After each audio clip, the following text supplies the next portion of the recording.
next week, you guys will be having your mid-semester break, right? Next week will be your mid-semester break, I think. And I will also have a whole week workshop and examination because I'm sitting for another professional qualification.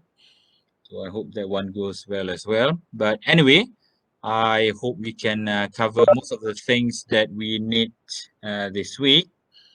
And your first quiz, I hope we can do it later this week as well. Is it okay with you? What I will do is I will open the quiz maybe for 1 day or half day, and then you have around 30 minutes to answer the questions, all right? In terms of the topic, structure, and so on, I will share in the WhatsApp group. Okay. Right. So for today, we're going to look into this insurance and takaful scheme. Now, I'm sure most of you have heard of this thing, insurance. And I think as degree students at UMT, you also have to have takaful or something similar, isn't it? That is a requirement too. And of course, you have other types of insurance, not only in terms of your life, but also things such as your business or your car insurance and so on.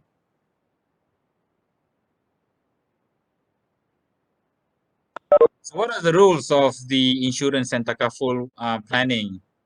It is actually very important for wealth preservation and distribution because it creates an instant estate with a small premium. So again, keep in mind the estate here does not refer to real estate. It actually refers to when you die, the will, right? So I'm sure you have heard of the life insurance, takaful, hibah, if let's say you pass away and then whatever you have already contributed in the premium of that particular insurance or takaful will be given to your family members or whoever that you name for, right? So I remember last time I mentioned as well about the the Muslim and non-Muslim. Of course, the non-Muslims you have the will. For Muslims, you have faraid, isn't it? So I want to share a brief story about one of when I went to this one of the courses. Firdaus, you can mute your mic.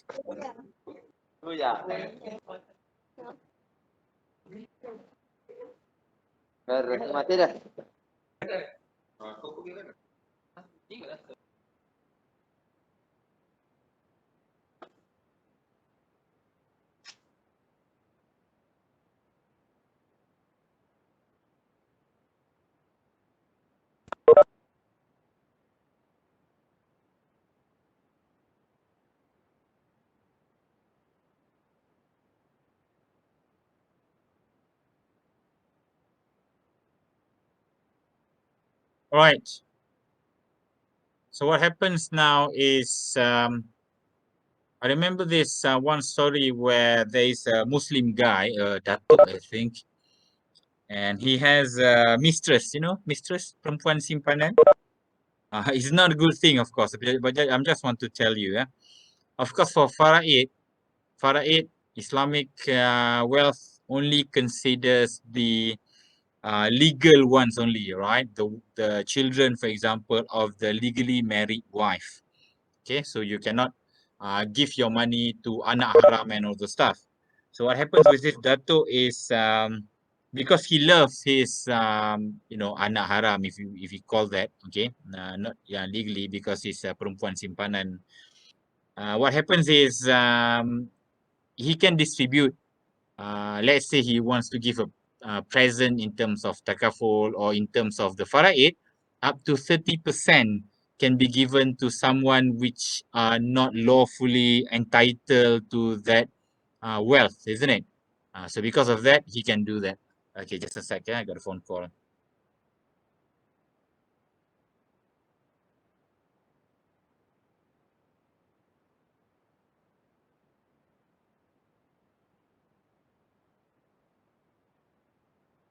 Okay.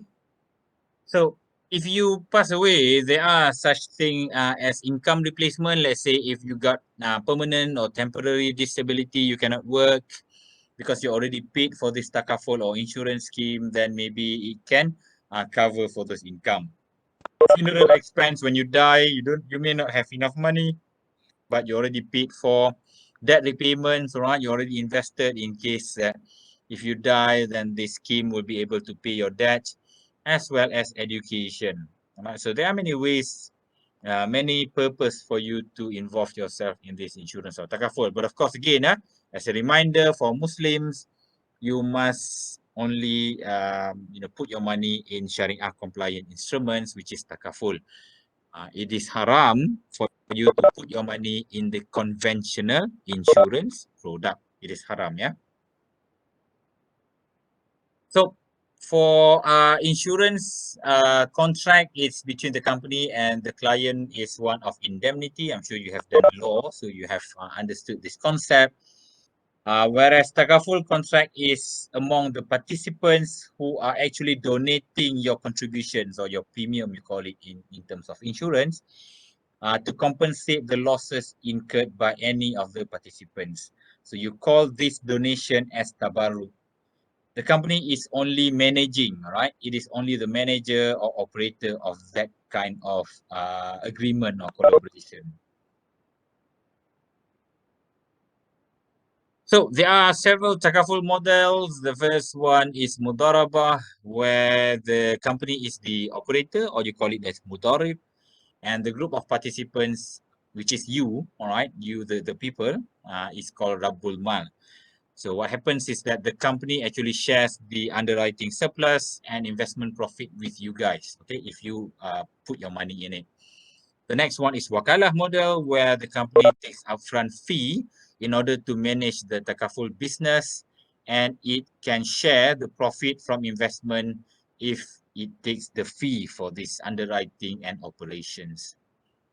The next one is wakalah wakaf. Okay, this is similar to wakalah, but the donation portion, what happens is it creates a wakaf fund. And then this wakaf fund will be used to pay off the losses.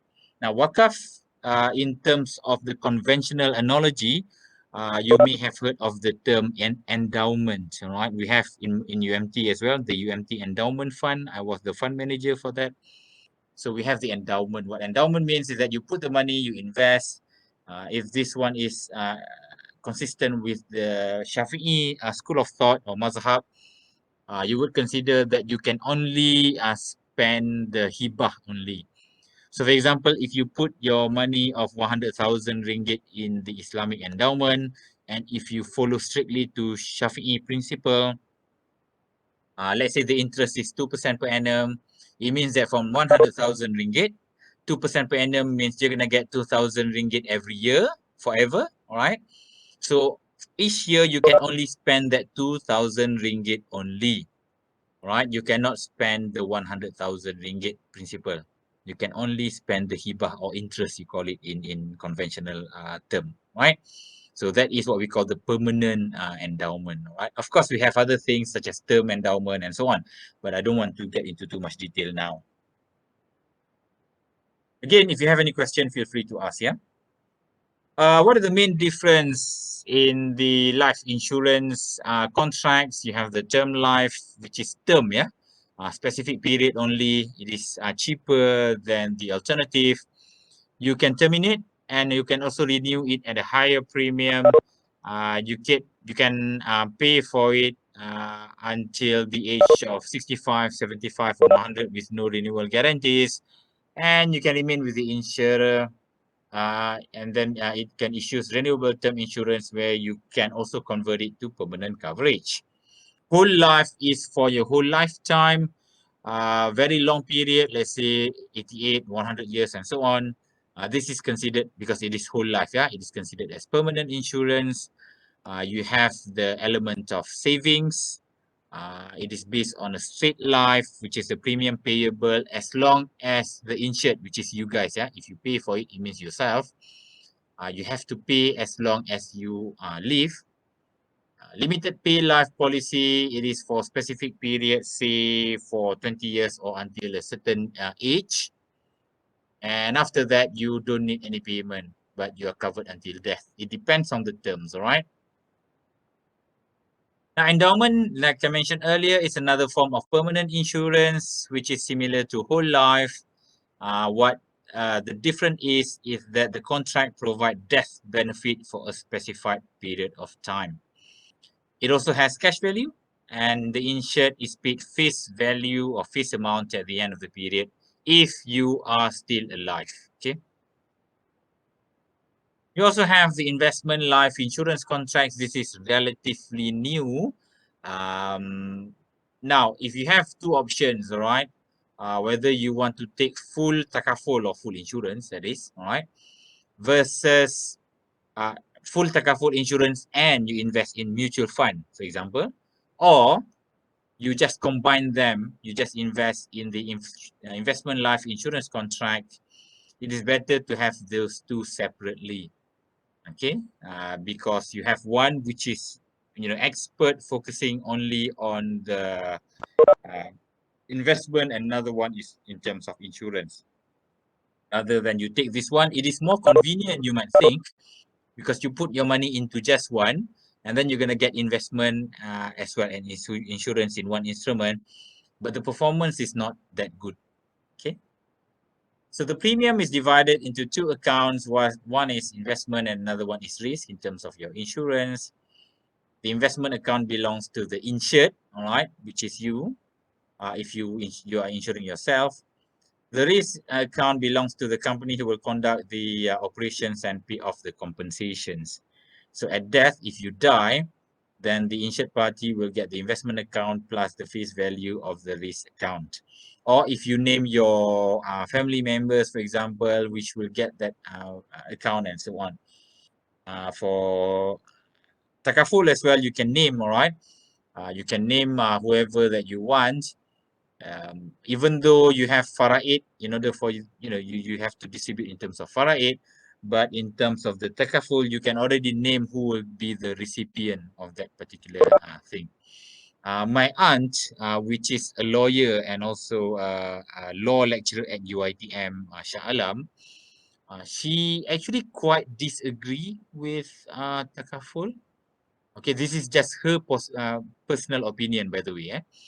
The reason being that as a Muslim, we already have faraid, and then she think that because we invest in takaful or we put our money in takaful, it seems like we want to beat the system. Okay, in her point of view, by the way, this is in her point of view. She is my auntie, right? My mother's younger sister, right? So what happens is she think that this is not right, because one is trying to defeat the system by giving the money maybe to your daughter or your son. It means that at the end of the day, when you die, he or she will get higher allocation as compared to the one she entitled from the faraid. So it is her opinion, by the way.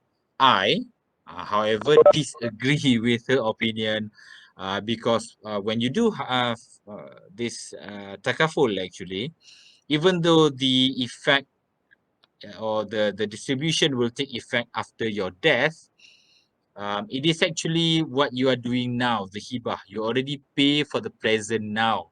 So, for example, if you have 5 children, you already pay or you pay more to one of the children, for example, if you want to give that person more money right now. So that is fine. Maybe you say it is unfair, but in terms of Islamic principle, I view that there is nothing wrong with it.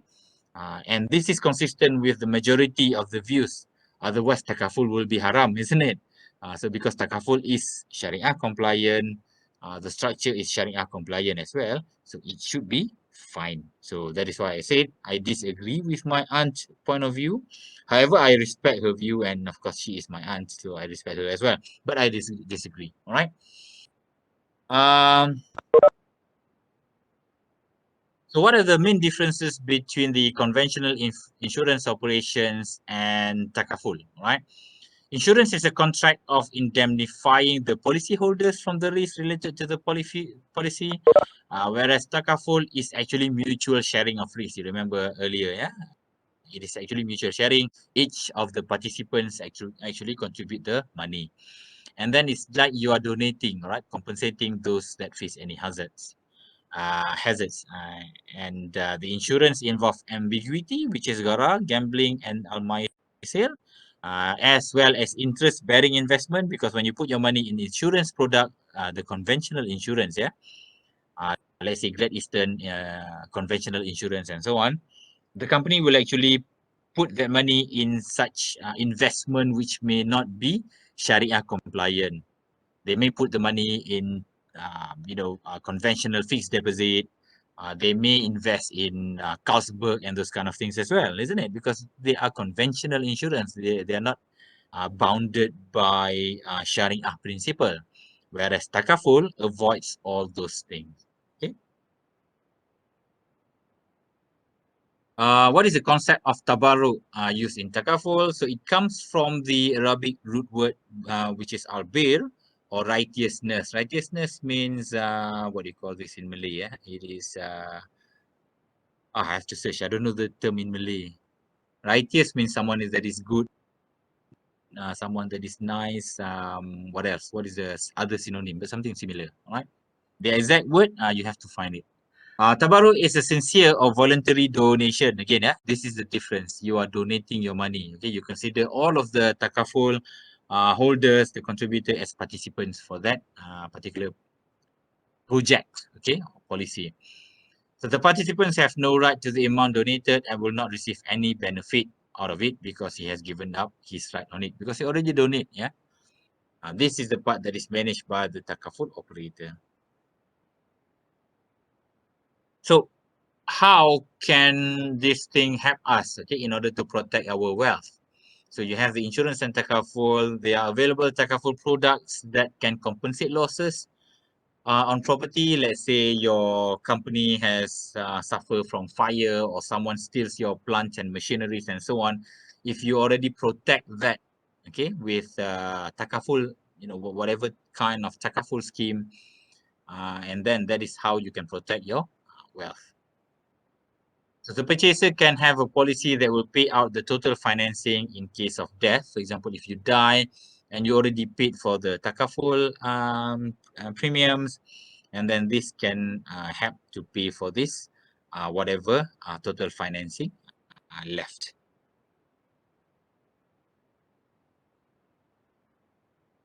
So in terms of the three models of takaful in operation today and basic Quranic principle, you have what you call the ta'awun, or helping one another, means that you help each other, yeah, in righteousness. By in righteousness in this particular context, it means that you cannot have your friend doing something that is not good, isn't it? You cannot, for example, donate your money so that your friend to your friend, so that your friend can then go and buy alcoholic drinks, or you donate your money to your friend and then your friend goes to Genting and plays casino and all those stuff. That one is of course haram. That one is not in righteousness. Okay. And PT is the underlying principle that is being employed in formulating this takaful model. So you can have a look at Surah Al-Ma'idah, verse 3, which means that you help one another in righteousness and piety, but help you not one another in sin and rancor. All right, so you cannot do those things.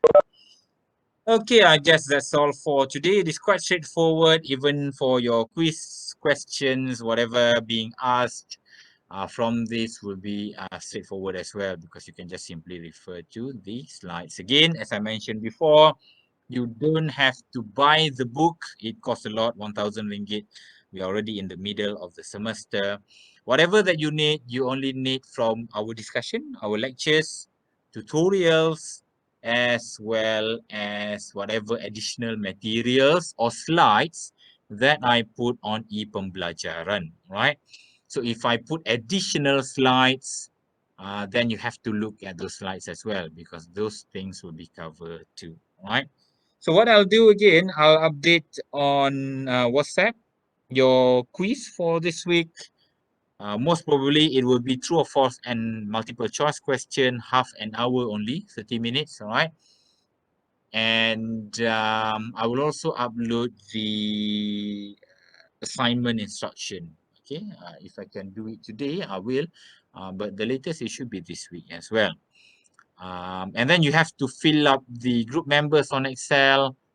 Those things you have put your names, your student ID, as well as the specific stocks, by the way.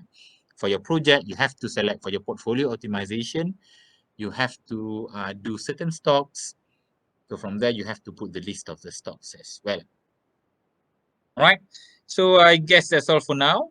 Yeah. Okay, no question. So take care, yeah. Take care. Have a good day, and assalamu alaikum.